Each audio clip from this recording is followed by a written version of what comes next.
El divorcio es una desgracia en el ambiente cristiano. El divorcio es una plaga. El divorcio es una maldición. El divorcio es culpa de los pastores falsos. El divorcio es el mundo metido en las iglesias. El divorcio es una herejía doctrinal. El divorcio es la puerta abierta al adulterio. El divorcio es diseño del mundo perdido. El divorcio lo aborrece Dios y todo cristiano que se llama cristiano debería aborrecerlo también. El divorcio destruye, el divorcio empobrece, el divorcio es pecado, el divorcio es rebelión contra Dios. El divorcio lo enseñan los pastores, pastoras, sacerdotes y rabinos falsos. El divorcio está prohibido en la Biblia. El divorcio es una puerta a la condenación eterna. Punto número 2. No hay ni un solo divorcio en toda la Biblia. Los únicos que se divorcian son los de duro corazón, dice Jesús. Y los de duro corazón, en otras palabras, son los perdidos, los del mundo, los falsos cristianos, los religiosos. Esos sí se divorcian. Pero los cristianos auténticos nunca se divorcian. Nunca en toda la Biblia vemos un divorcio. Muéstreme un solo divorcio de un hombre o una mujer de Dios en toda la Biblia. Muéstremelo. Muéstreme un solo recasamiento de un divorciado en todo el Nuevo Testamento. Muéstremelo. Muéstreme tan solo un apóstol que defienda el divorcio claramente. Muéstremelo. Muéstreme un apóstol que sea divorciado.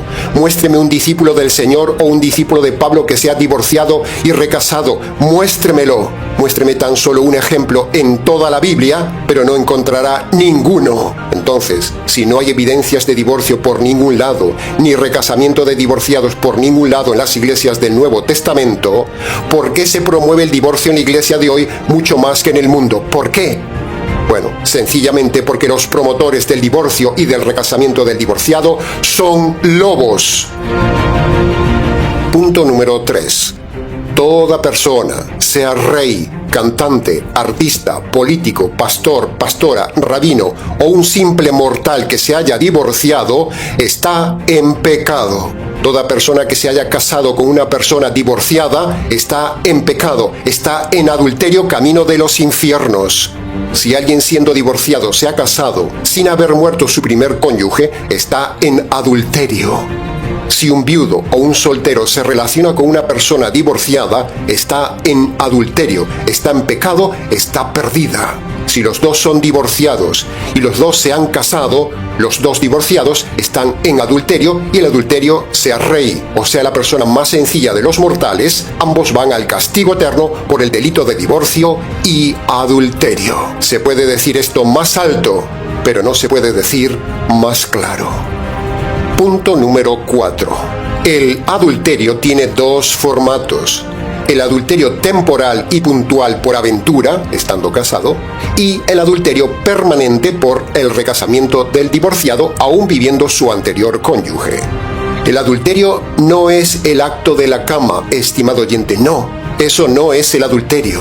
La Biblia no se centra en la cama. La centralidad del adulterio no está en lo físico, sino que la centralidad del adulterio está en el quebranto del pacto ante Dios y por romper la promesa de fidelidad hecha al cónyuge. Eso es el verdadero adulterio. La cama es inmoralidad, pero el adulterio es infidelidad.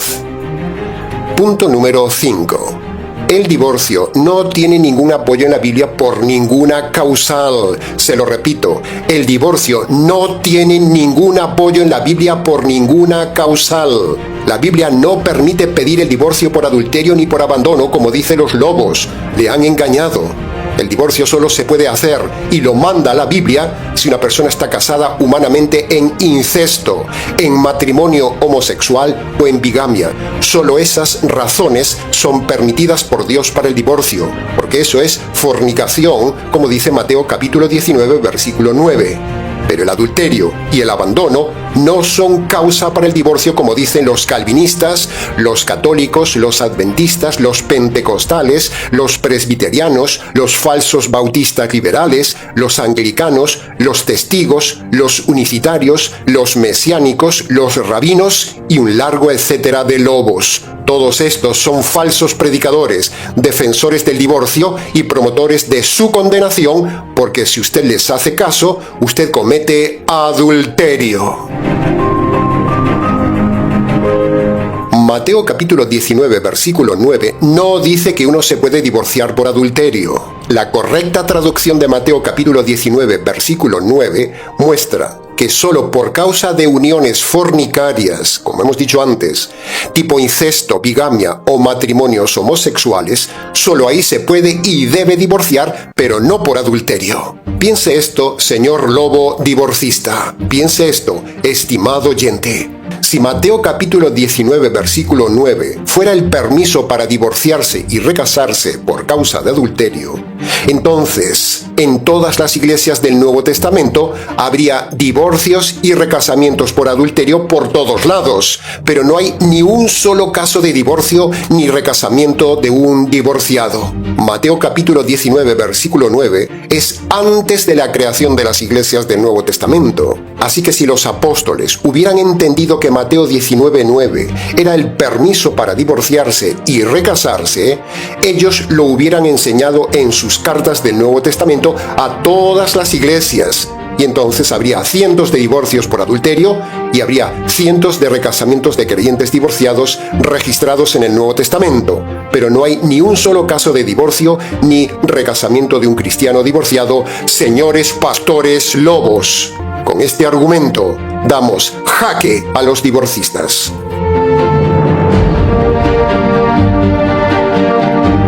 Punto número 6.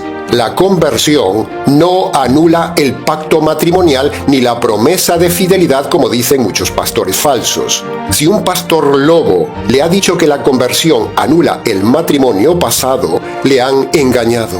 Si le han manipulado con el pasaje de «Las cosas viejas pasaron, hermano, ahora todas son hechas nuevas, por lo tanto usted puede recasarse». Bueno, ese pasaje no se refiere a que el pacto y la promesa matrimonial queden anulados, sino que se refiere a que usted deja de pecar para vivir ahora una vida nueva.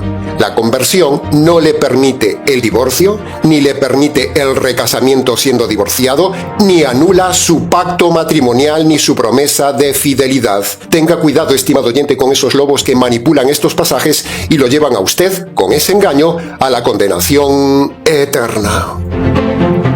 Punto número 7. Dios dice tajantemente en Hebreos capítulo 13, versículo 4. Yo juzgaré a los fornicarios y a los adúlteros. Imagínese. ¿Sabe la que le espera a usted, oyente fornicario? ¿Sabe la que le espera a usted, oyente que vive en unión libre? ¿Sabe la que le espera a usted en los infiernos, oyente adúltero escondido o adúltero descarado o adúltero recasado? ¿Sabe la que le espera? ¿Sabe la que le espera a usted que va de cama en cama, joven soltero? ¿Sabe usted dónde están ahora todos los adúlteros, todos los fornicarios, todos los que vivían en unión libre y todos esos que van de cama en cama? ¿Sabe dónde están ahora? Están en el lugar donde va a ir usted dentro de poco, cuando menos se lo espere, y Dios le quite la vida. Escuche, escuche y mire dónde están ahora esos inmorales. Escuche.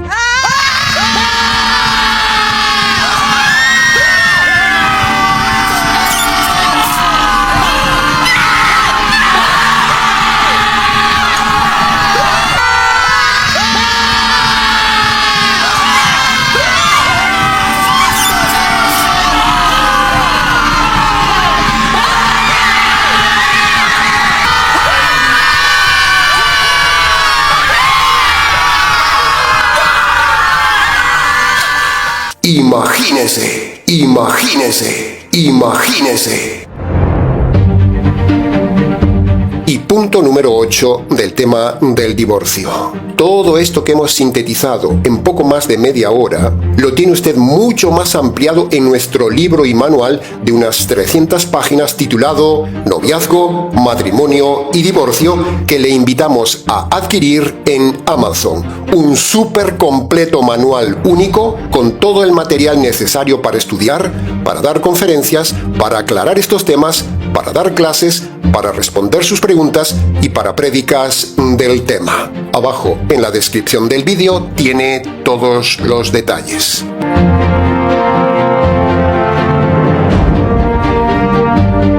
Ahora, llegados ya al final de este mensaje, para que usted sea perdonado por haberse metido en una relación de noviazgo errada, para que usted sea perdonado por haberse casado con quien no debía, para que usted sea perdonado por haberse saltado la razón y la conciencia que Dios le dio para no errar en el noviazgo, matrimonio y divorcio, para que usted sea perdonado de haber vivido en unión libre, para que usted sea perdonado por haber destrozado su matrimonio, para que usted sea perdonado de romper el pacto ante Dios y mentir ante su promesa de fidelidad, para que usted sea perdonado de haber tenido hijos fuera de un matrimonio, para que usted sea perdonado de vivir en adulterio, por haber tenido aventuras de adulterio, o por estar casado en adulterio siendo divorciado, para que usted sea perdonado de estar a favor del divorcio o haberse divorciado, para que usted sea perdonado por estar en una iglesia que defiende el divorcio, y para que usted sea perdonado no solo de estos pecados, sino de todos los pecados de toda su vida.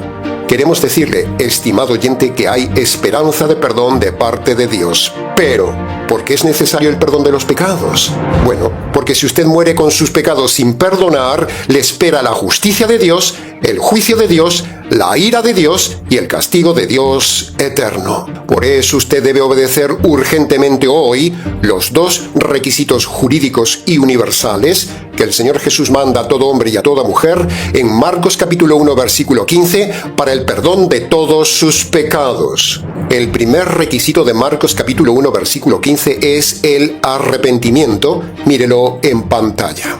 Primero, usted debe reconocer de forma concreta ante Dios sus pecados pasados y luego debe abandonar los pecados del tiempo presente. El segundo requisito de Marcos capítulo 1 versículo 15 es creer el Evangelio, y esto tiene tres partes. Primero, usted debe creer que sus pecados ante Dios merecen recibir el castigo y la justicia de Dios. Segundo, usted debe creer que esa justicia que merecen sus pecados fue descargada sobre el Señor Jesús en la cruz. Y tercero, usted debe apropiarse por la fe de esa justicia caída sobre el Señor Jesús. Y como siempre decimos, agarrar por la fe esa justicia de la cruz para usted es como si usted tuviera un brazo de goma que pudiera extenderlo hasta el Calvario y allí tomar esa justicia caída sobre el Señor Jesús, traerla y hacerla suya. Por lo tanto, estimado oyente, le invitamos de todo corazón a que vaya a su habitación y allí, en el silencio de ese lugar, con sus palabras, obedezca hoy los dos requisitos que manda el Señor Jesús en Marcos capítulo 1 versículo 15, y entonces usted tendrá paz, perdón y salvación en la eternidad. Esta es la forma y método bíblico de salvarse, no la forma o método que enseña la Iglesia Católica, la Iglesia falsa calvinista, la metodista, la adventista, la presbiteriana, la pentecostal, los mesiánicos, los unicitarios o los rabinos. Todos estos grupos le enseñan una salvación y un método que no le salva. Jesús mismo en Marcos capítulo 1 versículo 15, en sus palabras, dejó el modelo, la forma y los pasos para salvarse. Arrepentimiento de los pecados y creer el Evangelio. Solo eso le salva. Bien, lamentablemente una vez más se nos ha ido el tiempo del programa, estimado oyente. Mucho más se pudo haber dicho del tema. El tema es muy amplio, pero con lo dicho es suficiente para llamar su atención y su reflexión. Para preguntas del tema, si quiere, adquiera el libro o escríbanos. ministeriotinajas@gmx.es. Ahora, Antes de terminar, le invitamos, le pedimos, le sugerimos, estimado oyente y seguidor del programa, a que se haga colaborador del Ministerio Tinajas para que podamos seguir difundiendo juntos estas verdades únicas que no enseñan en ninguna iglesia sobre el noviazgo, matrimonio y divorcio. Ayúdenos a combatir, ayúdenos a prevenir el divorcio, ayúdenos a ayudar a los jóvenes a evitar noviazgos cerrados y embarazos no deseados. Ayúdenos a ayudar al matrimonio, apoye nuestro proyecto antidivorcio y ayúdenos en la difusión social de este tema en nuestro canal. Contamos con su ayuda.